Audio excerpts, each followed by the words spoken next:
how do common cultural stereotype about boys, like boys are simple or boys will be boys, limit their potential and contribute to them being seen in a very limited way. Boys will be boys, right? I want to really talk about that because he was in our therapy school because he said, I am a boy. And most of the, if I listen podcast of any, or if I see the interviews of any male person, they have some issues with their dads. Men are designed in a way too. They have designed to be protector. They are designed to be provider. So what are some positive messages we can start using for boys? Like for girls, we always do that. You can do this. You have so much. But sometimes boys' messages are destructive. So can you suggest any? I think it's a new thing. We could just say you can do anything with girls. Like you're just saying that because boys, it's expected. It's like, I am making khichdi. I'm just giving an example. How much salt do you think I should put? Not just the girl, that's the boys too. Make sure when you're cooking, get him involved. Let him cook some days and figure it out, whatever he makes. And then have a conversation. Because sometimes they're very sad or in a bad mood. They don't want to talk. So maybe they're going through a lot. That goes back to the insecure attachment. So how does the pressure for boys and men to always be tough and strong and never show weakness?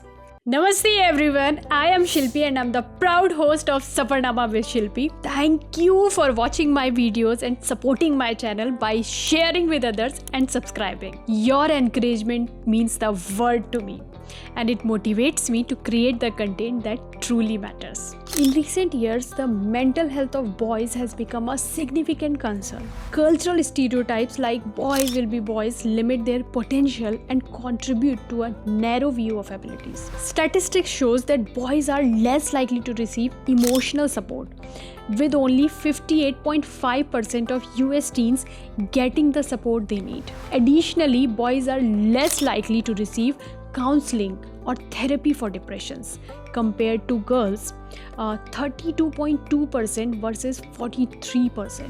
And boys are 4 times more likely to die by suicide than girls and 2 to 3 times more likely to die from alcohol-related causes. So this podcast aims to help parents understand these challenges and provide strategies to raise emotionally strong boys, promote mental wellness and resilience. Today, we will dive deep into raising emotionally strong boys. And today we are honored to have Pamela Lura with us to discuss this important topic. Pamela Lura is a highly experienced and licensed professional counselor based in Houston, Texas. With over 18 years of experience, Bhavna has worked in diverse settings including hospitals, schools, colleges, and private clinic. And this important topic has been brought to you by India House in collaboration with Hawk Foundation and Asian American Health Coalition. India House Houston is a vibrant non-profit organization dedicated to uniting cultures and enriching the greater Houston community. Through its diverse range of free programs and services, it addresses critical needs such as healthcare, legal aid, education, and wellness. From food distribution and charity clinics to yoga classes and cultural activities, India House fosters inclusivity and provides a welcoming space for people of all backgrounds to connect, learn, and thrive. Bhavna, welcome to today's episode. We are diving into a crucial topic for parents raising emotionally strong boys. So let's explore practical strategies to help our boys develop emotional intelligence, resilience, and healthy coping mechanisms. By fostering open communication and emotional awareness, we can empower our boys to navigate life's challenges with confidence and empathy. As there is a quote, Mr. John Coatman wisely said, "Emotion coaching is the key to raising happy, resilient, and well-adjusted kids." So let's get started. How do common cultural stereotype about boys, like boys are simple or boys will be boys, limit their potential and contribute to them being seen in a very limited way. Boys will be boys, right? Um, I remember when I first got into the training and it was my cohort. I want to really talk about that because he was in our therapy school because he said I am a boy, and he was out of like 20 some students, he was only, there were only three guys. Mostly our therapists are known to be the ladies, women. So he said, he first thing said that I cry. He was a crier, like as a getting into the therapy field. He said the reason I am in a therapy field because I cry. And I was like, I was lost, and I said, what do you, I mean, there were other people, some of us were like, huh, can you explain that? Do you cry? What does that mean? He said, have created a culture that men can't cry, boys don't cry, right?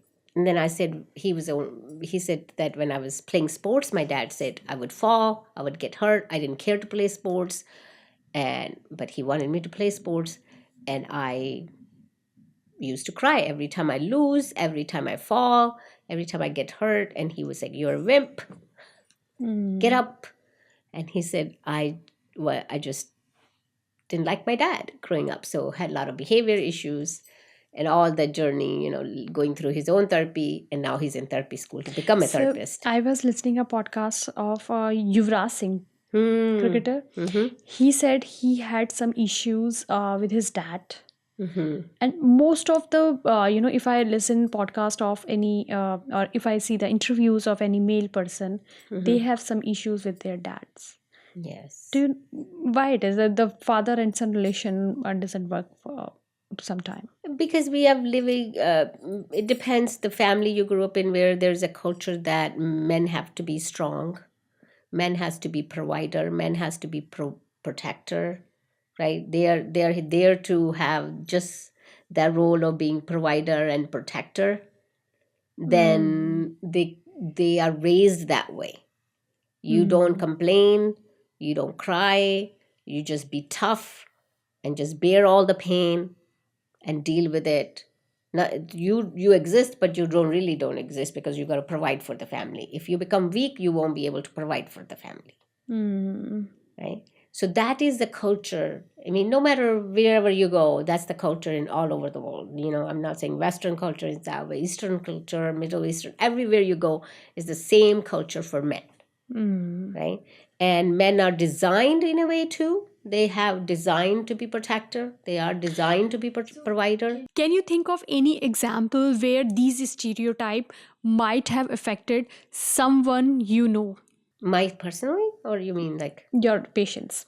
I see that a lot. Actually, I know we wanted to do the topic about what was the topic we were going to do, men depression or something. Yeah. So I thought first we should talk about the boys. The reason I said, because I am, you could say there is always a time in a year like I get more male clients, and I'm in that phase now. Most of my clients are male. So, and they could be any age from 14 to 20s and their 50s, all ages. So what I'm trying to say is that men don't have depression. Really? So men do have depression when they feel overwhelmed with all that they are expected of, like to be provider and protector, and all those expectations they get buried into it. They can have that depression and anxiety, right? And I've seen that in people around me, in my family and close friends, that when you feel burdened, overwhelmed, it can lead to depression and anxiety, or even more psychological disorders. Girls are always encouraged with messages like you can do anything, but the narrative for boys often remains limiting. How can we shift the language we use when discussing boys to be more expressive and less restrictive? So boys are wired certain ways. They don't express. and then we It's don't, very sad. right? Yeah, they don't It's just express. wired that way. They're quieter. It's not that they're shy, they're just quieter. They're a lot less of words.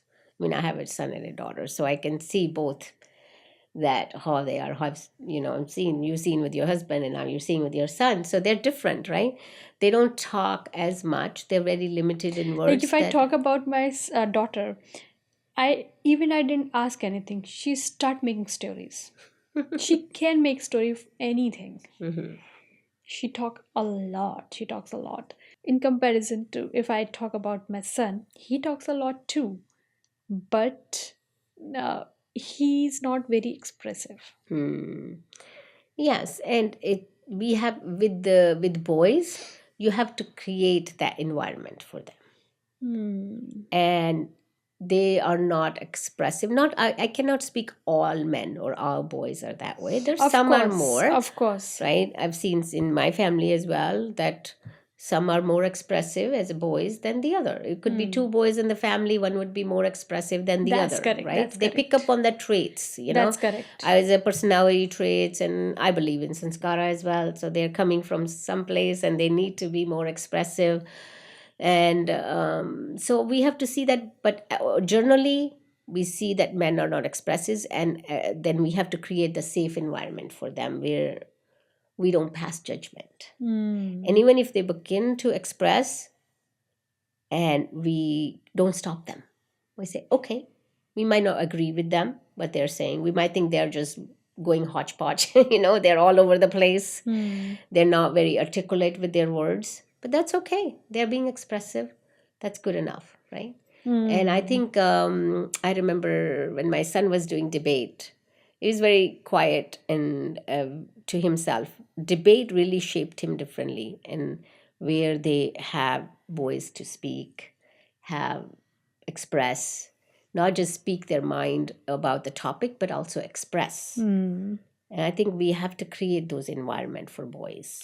So, what are some positive messages we can start using for boys? Like for girls, we always do that. You can do this. You have so much, but sometimes boys' messages are restrictive. So, can you suggest any? I mean, I think it's a new thing. We could just say you can do anything with girls, like you're just saying that, because boys, it's expected, right? Boys are expected already to do that. With, I think it's the again that timing wise, that industrial revolution, and then women's rights. If you go back to the history, that we have played it that way. World War II, then the women's had the right. Women's revolution came where they had to fight for their rights, and all this all over the world it was happening. The change was happening all over. And when that happened in 50s, that we felt like we have to tell them they can do anything, you know they can achieve anything. It was not a thing before. It's like, you are a woman, you are just take care of the family, and you're doing a great job. Every now and then you get a pat in the back. But then changed. So we started creating this narrative that women need to have, that you can do anything. Now they're doing everything. That narrative will change. Yeah. Actually, in coming 5-10 years, the narrative will change. They don't need to be told that you can achieve anything. They have achieved everything. Now it's time to pull up the boys. We got to pick up our boys and tell them, you know what, come on, pick up the pace now. You have slowed down, because women have achieved. Women have gotten there where they needed to get. Not that they can keep on going. They will find something else to go to. That's right? bilkul. I mean, like what you're doing, right? It's like, okay, let me find something new and different.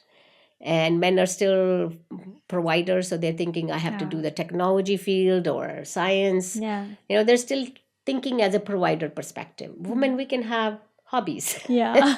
We can create a hobby which can be profession. That's absolutely correct. Very And creative. yeah. We are creative. Men are creative too, but there is something different. They're more thinking like, okay, I They mean, have a baggage too. yes, they want to make sure it will provide first for the family before I could say it will be fun for me. See, that's the mindset, and that's how we are raising boys. We're telling them that you, whatever the career choice you choose, you are to make sure. We're telling the girls as well, right? But earlier, girl having professional life was an option. optional, right? Now it's not optional. No, Both it's the not. boys and girls both are Yeah. doing it. Yeah. And now girls don't have to be told they're doing it. The boys, we still have to kind of push them, make sure they get there. If they're not providing for their family, it's a shame thing. Yeah. If the girl is not providing for the family, it's not a shame. See, we're still in that zone. Mindset has not changed. If girl doesn't, if she could be a doctor and if she later decide to not work, that's okay.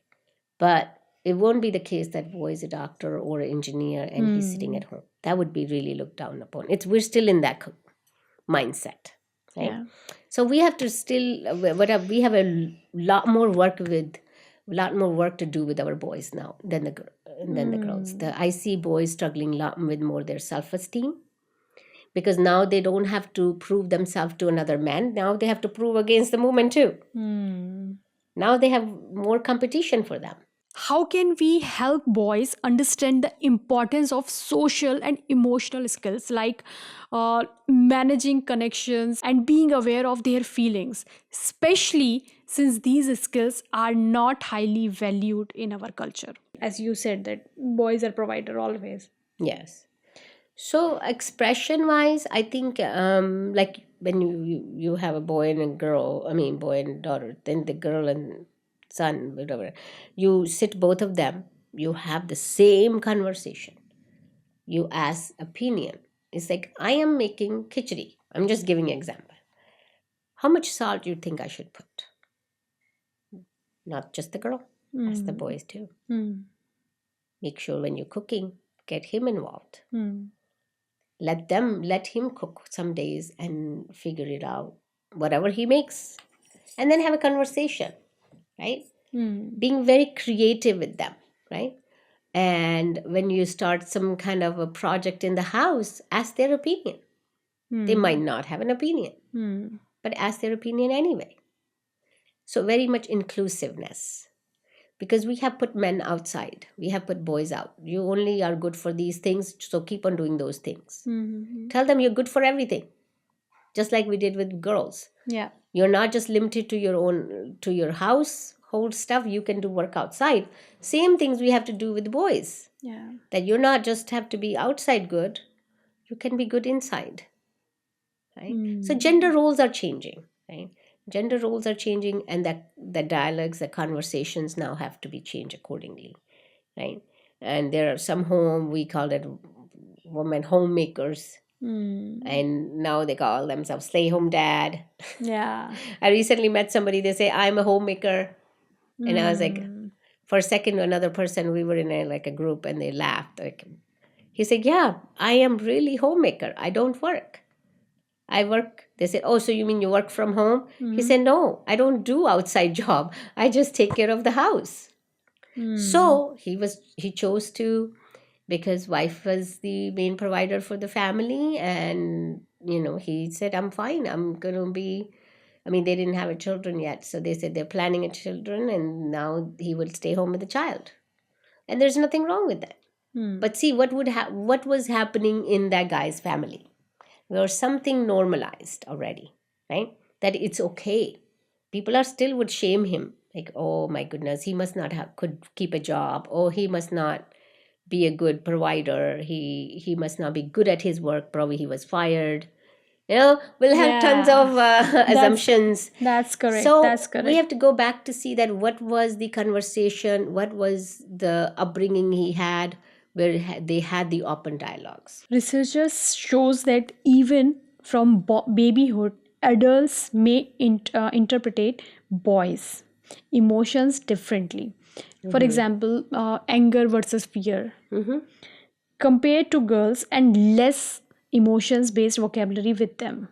How does this early socialization impact boys' emotional development and their ability to identify and express their feelings later in life? Yeah, they've expressed their feeling later in life when they have a conflict within their marriage.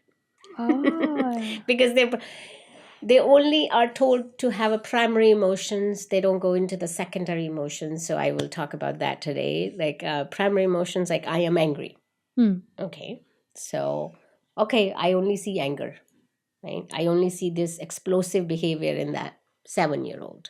I really don't go there and say, okay, let's sit down. Tell me why you're angry. I'm just angry. What happened? Oh, he did this to me. He threw away my ball and I was playing with it. I'm very angry. Okay.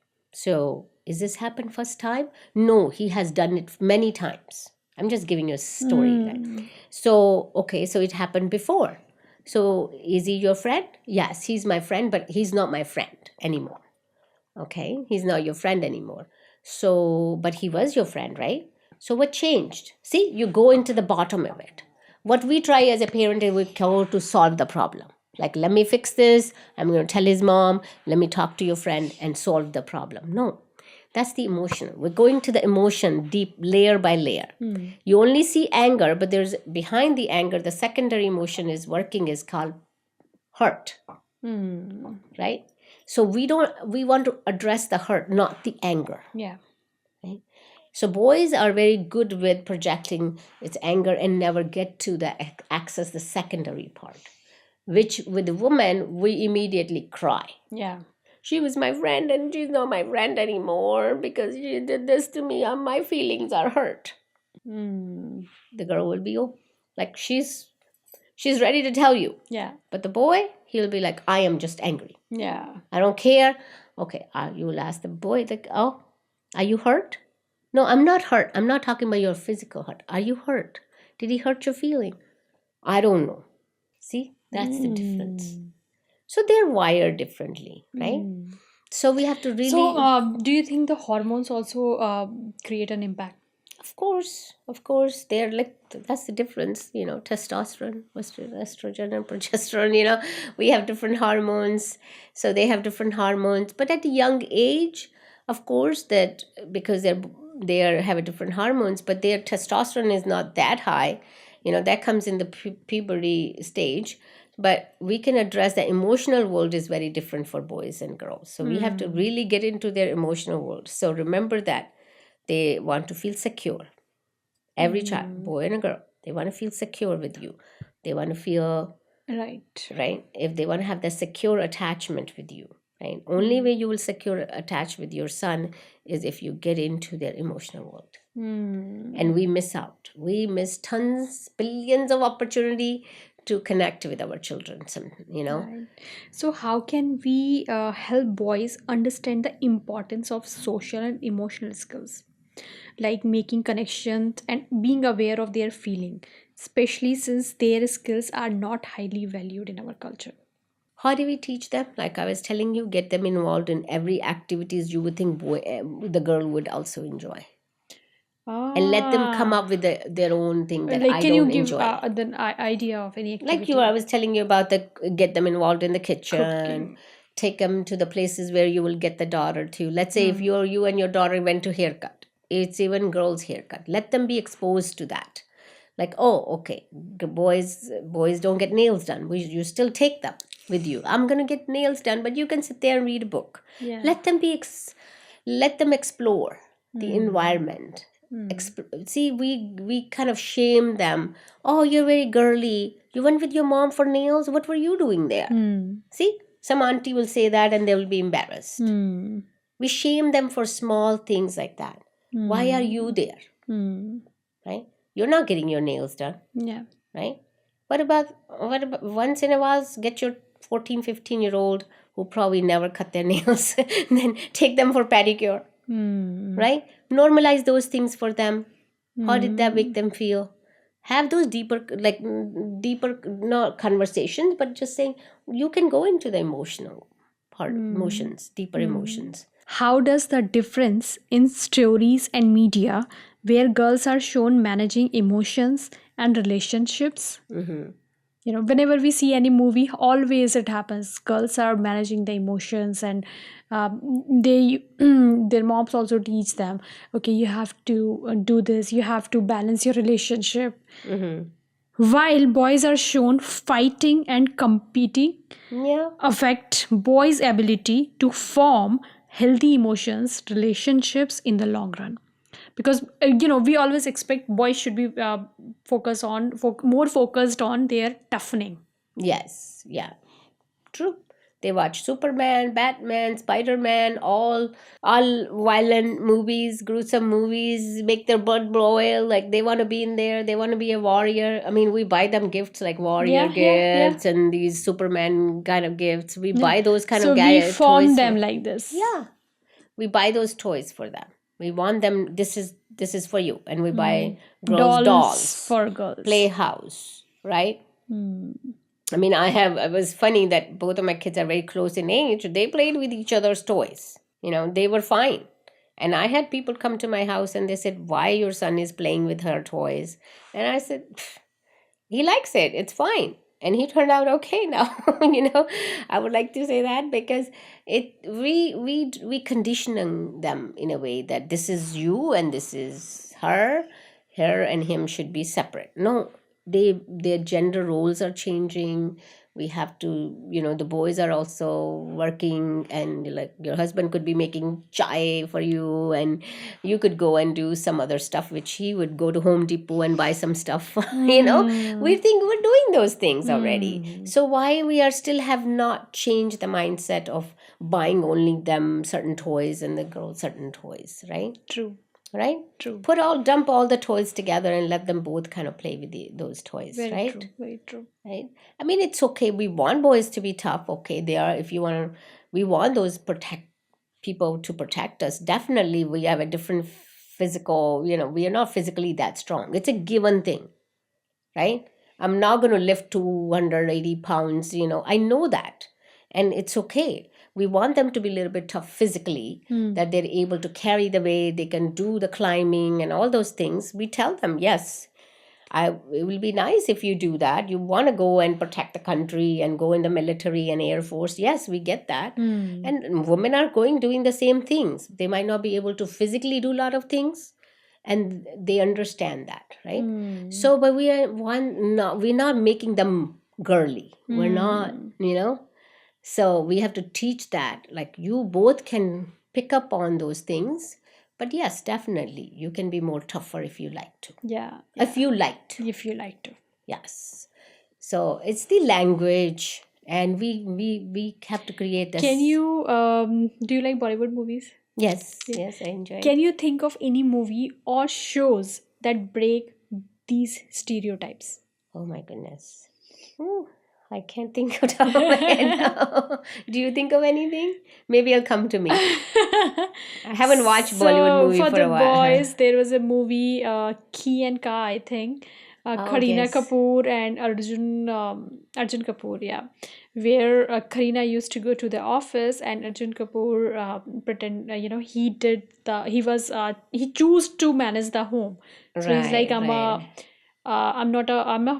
house husband. Oh, house husband. Okay. Yeah. I remember that movie. Is it Arjun Kapoor? Yeah. Kapoor? So yes, that was the movie, but people didn't like that so much. But yeah, that was a movie that was trying to breaking the stereotype. Yes. I think there was recently Shraddha Kapoor and Ranbir Kapoor, some movie. She was in the office and the family said, oh, after marriage, you don't have to work. Yeah. And she was like, no, my job is very important to me, right? Yeah. So yes, there are movies that I think we have even Lapata Ladies movies. I was inspired. A lot of people in the Lapata Ladies movie really focused on the female characters, and I was looking at the male character, right? And even him, he was at the end of the movie. He told the girl that don't stop dreaming. I'm glad you dream this and it's happening for you.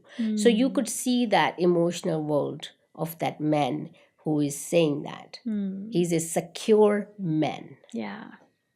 He supports if a woman, want to achieve something. So that is the traits we want to give our boys. To feel secure with themselves. And if my woman achieve more, I'm okay.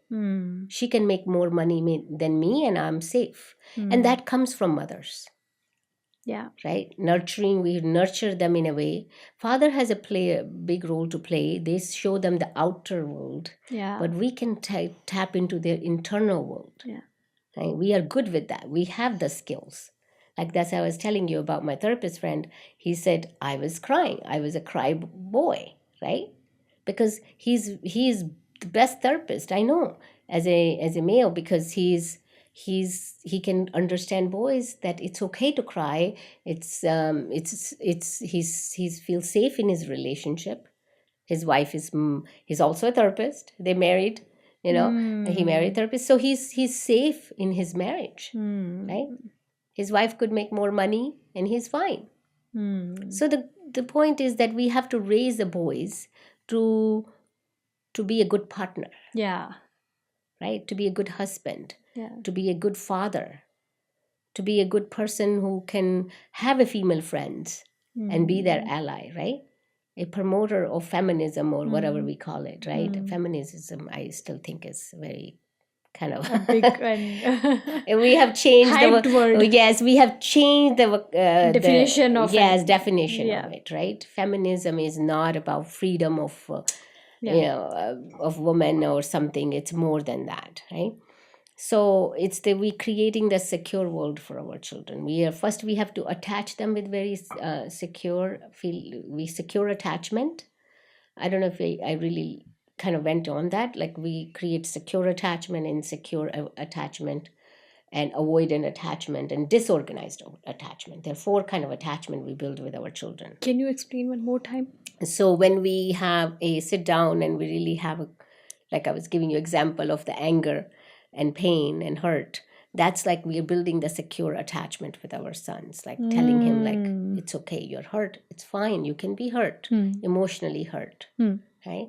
And let your son, let That's your a friend, secure let your attachment. friend know that Yeah. that he has hurted your feelings, Yeah. not just hurt, broke your toy, but also he hurted your feeling. Understood. So when we sit and have those conversation, we building that. But insecure is like, stop crying, stop crying, stop crying. Okay, he just threw away your ball. You cannot cry for that. That's a very small thing, right? So you are dismissing. You are very dismissive parent, right? So you told them boys should not cry, and it's not a big deal. Right? You didn't even go to the point where you could tell them like, oh my God, your feelings are hurt. You never even went to the child's feeling. You just kind of pushed them away by saying, okay. Understood. Right? So then that creates the insecure attachment, Yeah. right? So then we go into that avoidant. It's like, shut up. Like, don't tell me what's happening. It's like totally even avoid the situation. Don't even, just totally ignore it. If the child is crying, you're totally doing your own thing, right? So you're avoidant attachment. Then we go to disorganized attachment, disorganizing parents. That where disorganized attachment happens, that when the child comes to you and tells you what's happening, and then sometimes you pay attention, and some situation you're just like not even paying attention. You're sometime available emotionally and sometimes you're not available. Go to your dad, don't tell me. And dad said, okay, I'm busy. That's kind of avoidant, but at the same time, and the next time 2 hours later, you say, oh, what happened? I'm all here for you. So the child's thinking, okay, you're here now, but I needed you then, right? And we do that sometime. Yeah, because when we're busy with something, we're we're caught up in so many things. So we're disorganized. Like sometimes we're there, sometimes we're not there. We're so occupied with things that we miss. Sometimes things happens unintentionally. Yes. So we miss the opportunity to connect. Yeah. So you are creating mixed messages. And both boys and girls pay attention to that. But boys especially need more tending to that because they're not very vocal to begin with. Yeah. Right? Got it. See, they remember that they want to be seen and heard. Right? They want to be soothed. Yeah.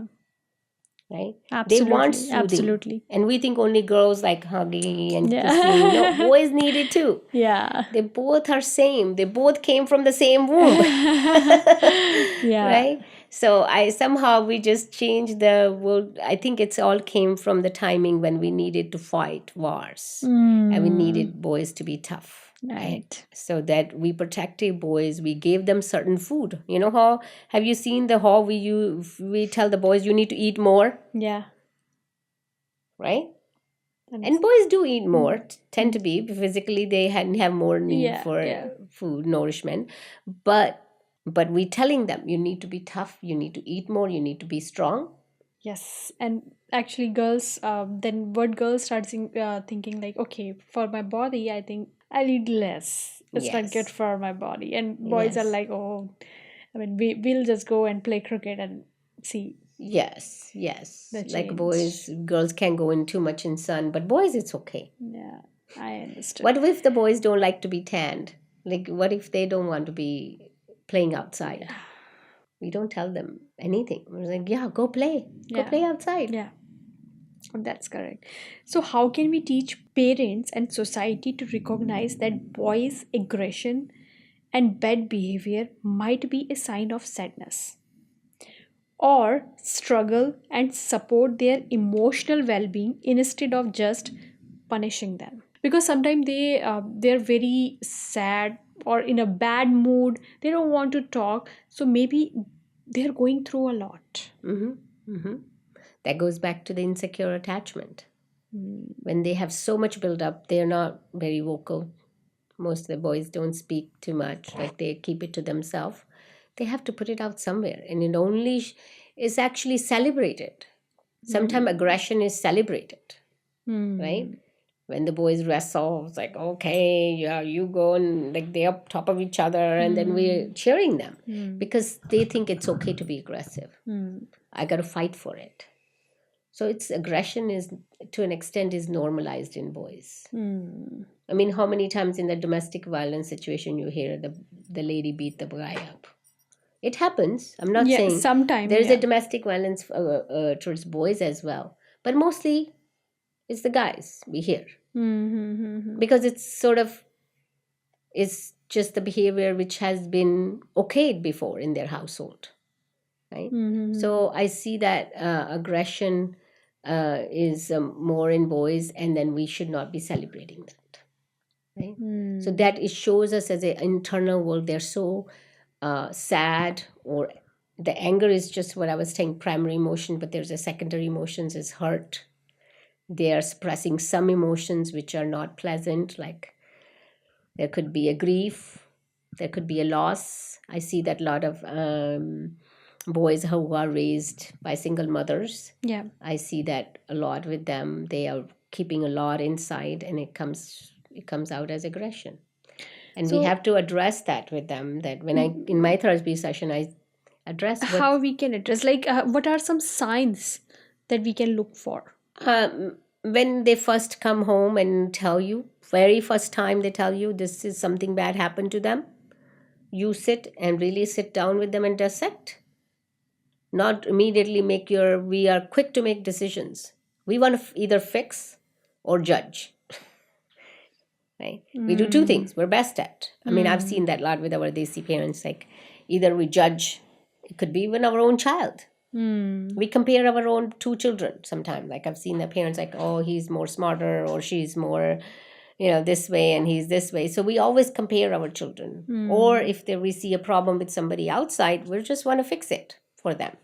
And rather fixing or offering solutions to them, we let them speak and see what's really going on. Yeah. Initially, the children are not very open to discuss. They try to solve their own problems, just like this. Yes. They don't come and tell us at home. So Yeah. you just notice the behavior. If they are, more to themselves, right? They're not really been more quieter in the home. And you have to see simple things. They're not eating as much. They're more withdrawn. They're messing up in their schoolwork, right? And you don't see them interacting with other kids. So there are signs when they're even young age, you can notice there is some behavioral change. Understood. And you check with their teachers that if they notice any change in the school as well. So how can we create more supportive environment for boys to express their feeling? What kind of environment we create? How can we create that environment? Because Yes. sometimes, I get very biased with girl. Mm-hmm.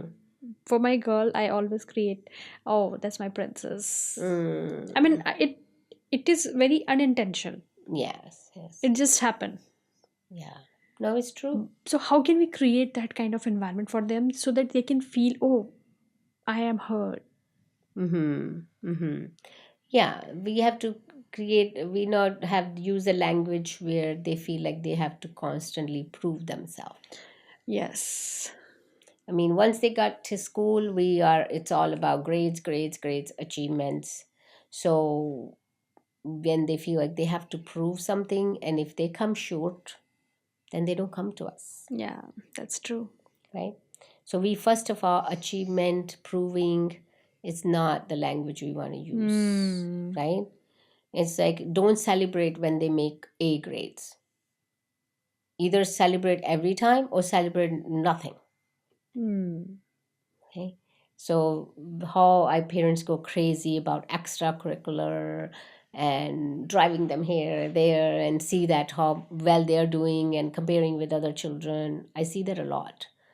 And that really So is do you think that's impacting. not a good idea to do all Yeah, extracurriculars? not too many. I mean, I know it's competitive. Everything is competitive.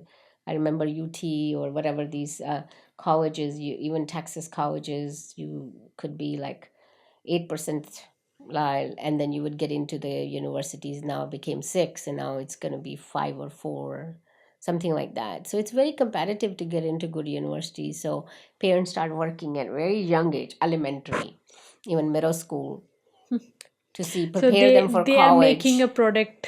Yes. It's like I'm a startup. It's Yeah. our kids are our startups.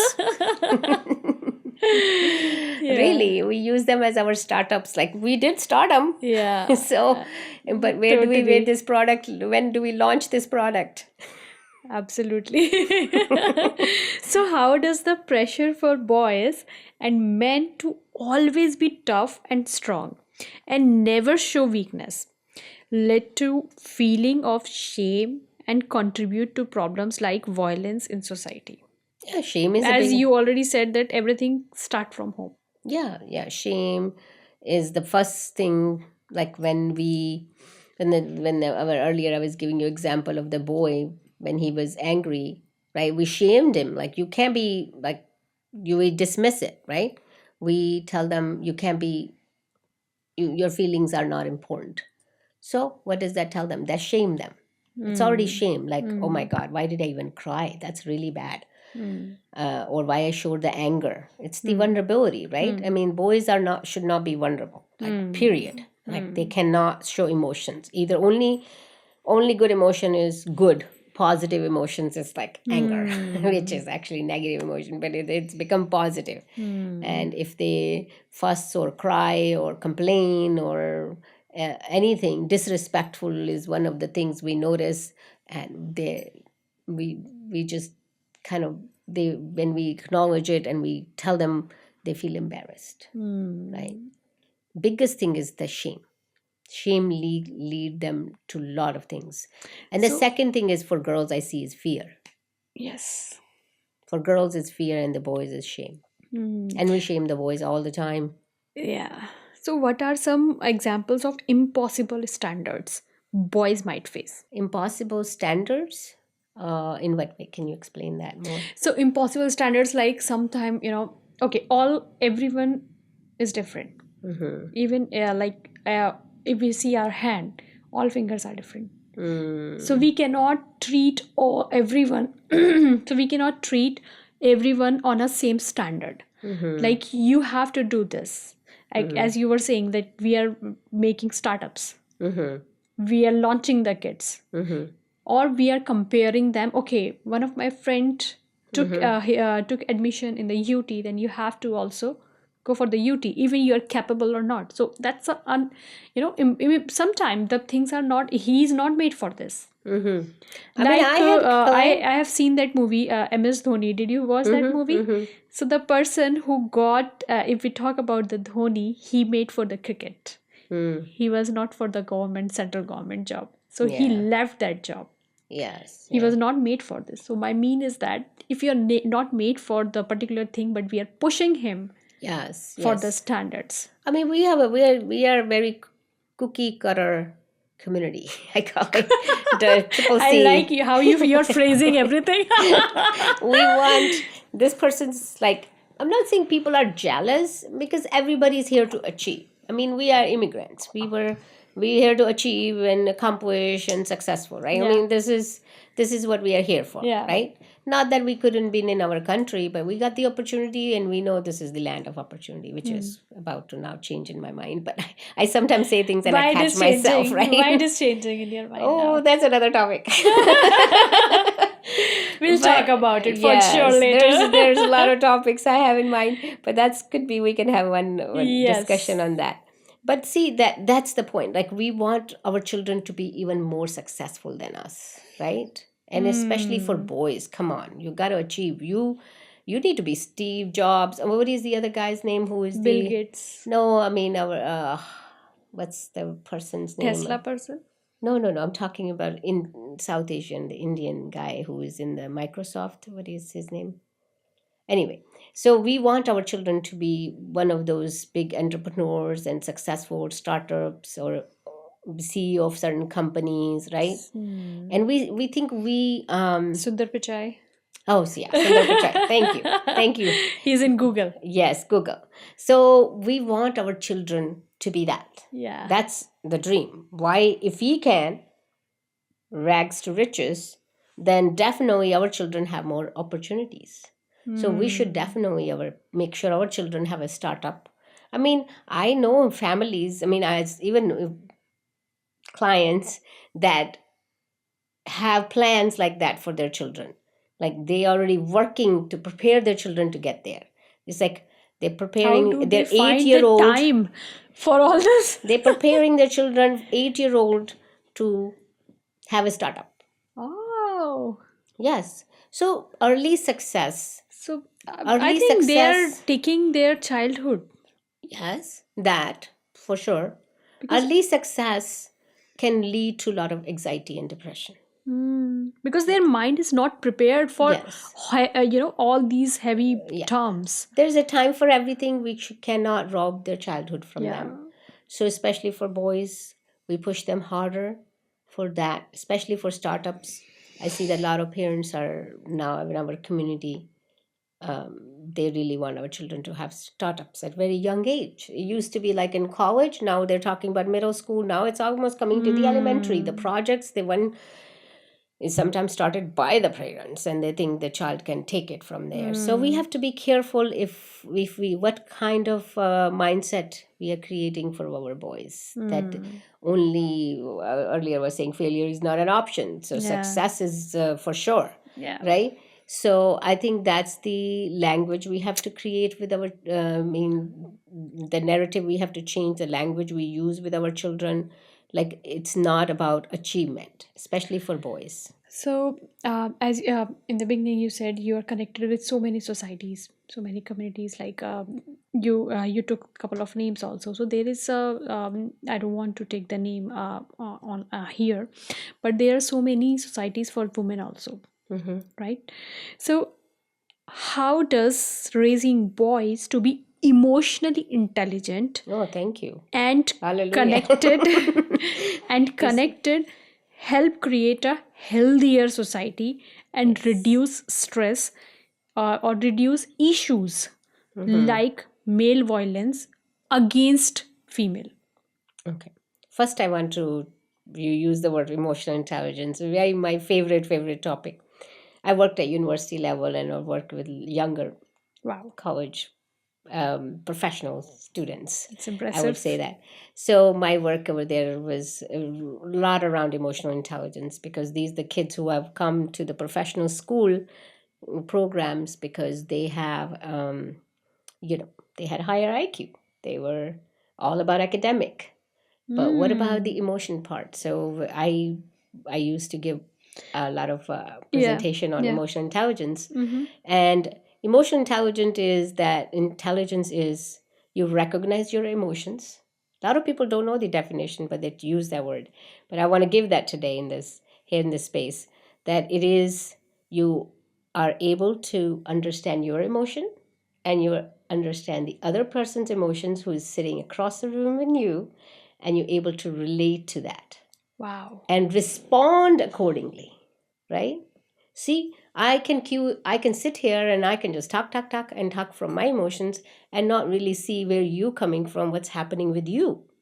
And we miss out all the time That's impressive. with our close family members, with our loved ones. Means we should understand our emotion. We should perceive the with whom you are talking, their emotions, and how we interact them after perceiving their emotions. That's Yes, what you're and trying to respond say. in that How healthy to manner. Yes. Perfect. I Right? got That it. is the emotional intelligence. Perfect. But a lot of people don't cue into that. We are more. You could be saying something, and I'm just in my own world, and I'm like, what do I say next? Right. So why I ask you sometime to say it again, because I want to really know where you're coming from. Okay. Right. So and that happens a lot. I see that in my work with couples when marriage, that everybody's so intense in the argument. There's a guy, I'm hurt. Oh, the other person say, I'm hurt. Like, why did you say that? You said, he said, she said. We always kind of in there, but not really cueing into what my partner is feeling and why they're feeling certain way. Let me first address that, then let them know my feelings, and then hopefully we can come together, right? And that's a lot of work. And it's big work. And that's why a lot of corporate, I've done some workshops with corporate companies, and I came across that, like a lot of team building and team falling apart. It's happening because there's IQ is there, but EQ is missing. They're not really able to connect with each other at a level and understand them, right? And so it's at every place, in every relationship. It's not just with children and couples. Absolutely. It's in a corporate world also. So we have to really pay attention to the emotional world. When I go back to that for children, we have to really go into their emotional world. Like I was telling you the example, again, I'm referring to that one. That child is crying, and if we don't understand we're not really paying attention, we're not cueing into their emotions, and we just want to say what I want to fix the problem, I want to solve the problem. I'm not really, that's my EQ is not working, my emotional quotient is zero. Got it. Right? So, despite the challenges, there is hope for change in how society views and raise boys. What gives you hope for the future of boyhood and masculinity? I'm hopeful. I'm a very hopeful person. I help people solve their problems, so I'm always hopeful. Yeah. I never tell people it's a done deal, till you're ready. And when some marriages I see that there is not an hope, I tell them it's gonna be challenging. It's gonna be lots of work. It'll be. But there's hope. There is So hope. again, I before we end today, I wanted to really talk about recent show on Netflix. I want to refer to that one because it's about adolescent. That's Okay. the title for the show. So it's about a teenager who is wrongfully accused of murder. So it's about how, as a parent, we struggle. Like, did we miss out something? Did we miss the signs? So that's the struggle of parent. Like when our children struggle emotionally, we wonder if we messed up somewhere, right? And I want to be the voice for the parents. It's not about how we messed up. It's about how do we fix it, right? There's a single line, but with lot of deep meaning.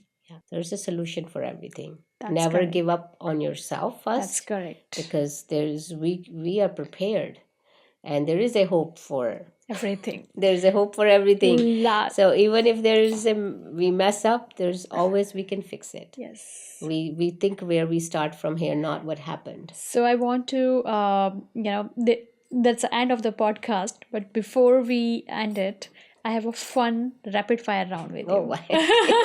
There's always a fun rapid. Yes. So, first question of our fun rapid fire round. Do I get the And do I get the prize? you will get a masala tea for sure. All right. If I get my message across today, then I think I won the hamper. Oh, You know. So definitely. Lots of people will try to connect after this, and maybe they will get inspired by your conversation for sure. thank you. Thank you. You're very hopeful. I am. Yes, And I we both are am. hopeful. First question. What's one key trait of an emotionally strong boy? Ooh. Expression. Expression. Yes. I thought resilience, but expressions, yes. Expression. Yes. Yeah, we can read the. Yeah. Name a book that helps boys understand their emotions. Ooh. Name a book. I have to come back to that. I'm very blank on a lot of things today. That's okay. We can skip this. Yes. There was a book. What I read it. The Boy Who Cried Bigfoot. Yes. That's a good book. Yes. Next question. What's your favorite activity to help boys build emotional resilience? Sit in a circle, play the game, and it's talk about the emotion of the day. Yes. What's one thing parent can do daily to support their son's emotional health? What parents can do? Spend one-on-one quality time with them. One-on-one. Okay. One-on-one, just not as a family, but also father, son, mother, son, separate time, and let them come up with the activity. Understood. What's a common myth about boys and emotions that you want to debunk? For that they are angry. If you ask me this question, boys don't cry. Oh yeah, that's we started with that. Yeah, Yeah. right. That's one of them. But yes, What's the best way to teach boys about empathy? what's the best way to teach them about empathy? Start with you as a mother. Oh. If you're sad, tell them you're sad and say, I'm sad. What's the Have you ever been sad? What's the one word you think should be used more often when talking about boys' feeling? I'm here for you. Yeah. What's your go-to strategy for helping boys manage stress? Don't be in the room alone. Find somebody to be with. What's fun way to encourage boys to talk about their feeling? Fun way to encourage them to talk about their feeling. Play their favorite sports. Nice. And the last question. What's one piece of advice you would give to parents raising emotionally strong boy? I would say emotionally healthy. When we use the word strong, it's still again telling. Of course. Yeah. Of course. Connect, like I was talking, build a secure attachment, with them, and be more present in their life. Take time out for them, and be more available and express yourself. Never be shy about talking about your feelings. Thank you so much, Bhavna, for all your insightful answers. Final words of wisdom. Oh boy. Again, wisdom for this topic or any journal wisdom. Whatever you want. Stay connected. Don't be in the room. Since we talked about those topics, especially for boys, they stay in their room a lot. And I also want to tell them there's a hope. Yeah. There's a hope. There's a help. Yeah. Out there. Nobody's alone. Don't fight life's battle alone. It's not that bad. Yeah. There's a help out there. There are friends out there. Whoever you have, just talk to them. That's depression is not a winner. Yeah. It's something we create and we can destroy it too. Yeah. Thank you so much, Bhavna. hope we will record one more session again Sure. On emotional intelligence. Oh, thank you. Yes. I saw your, how your excitement just to do. Let's dive deep into this. Let's Yes. do this. But we didn't, I think, justice. We just covered one question about it. So we will definitely dive deep into the particular emotional intelligence Definitely. topic. Definitely. Thank you so much, Bhavna, Thank for your you. time. Thank you.